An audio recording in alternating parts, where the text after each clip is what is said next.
Assalamualaikum warahmatullahi wabarakatuh. Perkenalkan, nama saya Zaidun Novel Setiawan dari kelas 10 Akuntansi 1. Baiklah, pada kesempatan kali ini saya akan menjelaskan secara singkat kerajaan-kerajaan Islam di Indonesia. Terdapat banyak kerajaan Islam di Indonesia, yakni sebagai berikut. Yang pertama ada Kerajaan atau Kesultanan Samudra Pasai. Samudra Pasai adalah kerajaan pertama di Nusantara yang menganut agama Islam. Letaknya di pantai utara Sumatera. Kesultanan ini didirikan oleh Meruah Silki yang bergelar Sultan Malik Al-Saleh sekitar tahun 1267. Sumber sejarah yang menyebut tentang kerajaan-kerajaan ini antara lain sebagai berikut.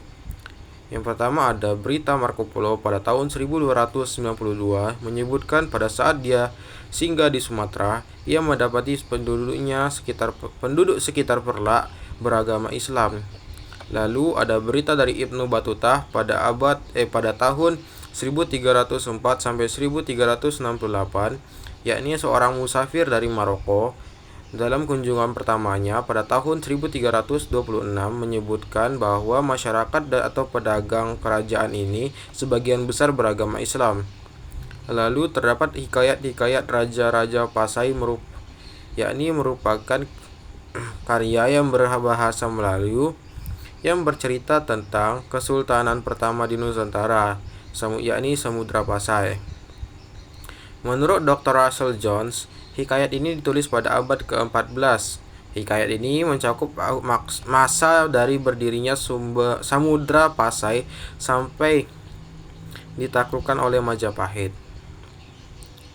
Lalu kondisi sosial dan politik Kesultanan Pasai, yakni menurut perkiraan para ahli seperti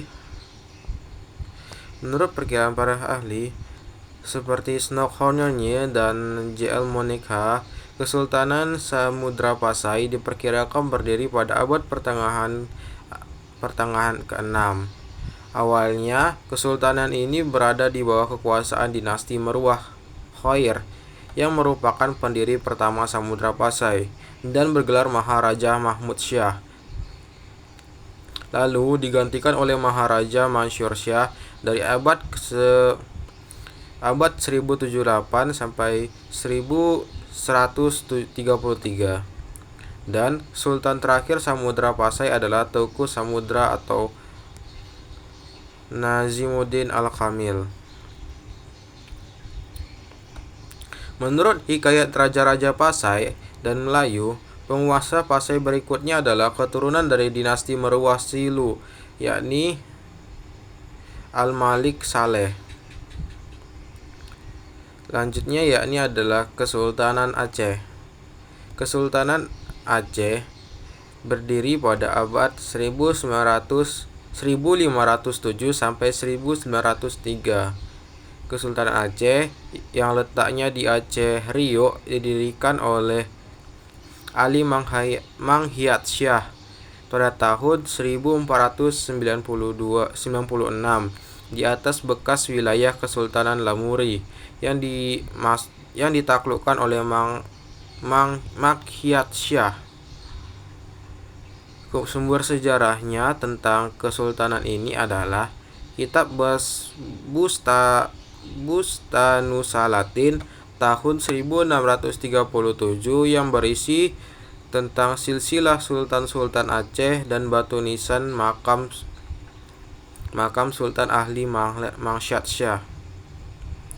Lalu terdapat kondisi sosial politik Kesultanan Aceh, yakni Aceh berkembang pesat pada saat Pasai berada di ambang keruntuhan dan Malaka jatuh ke tangan Portugis. Hal itu karena jatuhnya Malaka dan surutnya pengaruh Pasai membuat kapal-kapal yang lewat di perairan Selat Malaka singgah di pelabuhan Aceh pada tahun 1521. Pasai menjadi bagian dari Kesultanan Aceh. Baru pada masa pemerintahan Sultan Iskandar Muda, Aceh mencapai puncak kejayaan dengan wilayah kekuasaan meluas dari ke ujung Malaya. Meskipun Aceh merupakan negara Islam, kehidupan masyarakatnya tetap bersifat feodal. Dalam tatanan masyarakat, Aceh memiliki golongan bangsawan yang memiliki gelar teuku dan golongan ulama yang memiliki gelar tengku.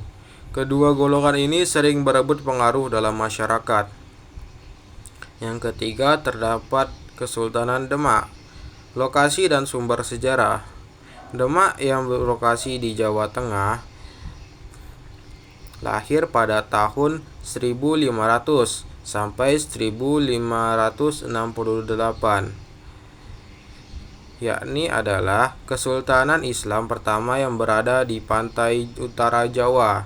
Sebelum menjadi kesultanan, Demak merupakan kadipaten dari Kerajaan Majapahit dengan Raden Patah sebagai adipatinya. Raden Patah ialah perintis juga perletak dasar kesultanan ini sejak tahun 1478. Lalu kondisi sosial politik Kesultanan Demak. Pendiri kesultanan ini adalah Raden Patah. Menurut Babat Tanah Jawi, perkawinan antara Kertabumi dengan Putri Campa ditentang oleh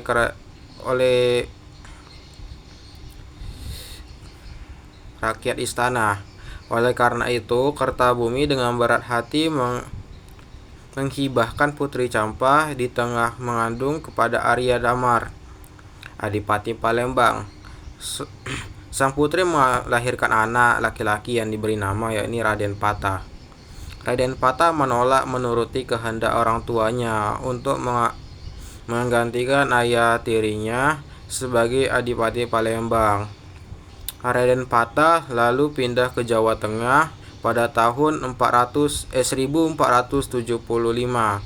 dan membuka hutan belantara sebagai pesantren atau atas perintah Sunan Ampel dalam menyebarkan Islam di sana. Prabu Brawijaya akhirnya mengakui Raden Patah sebagai putranya dan mengakuinya sebagai Adipati Demak. Sekian yang bisa saya sampaikan. Assalamualaikum warahmatullahi wabarakatuh.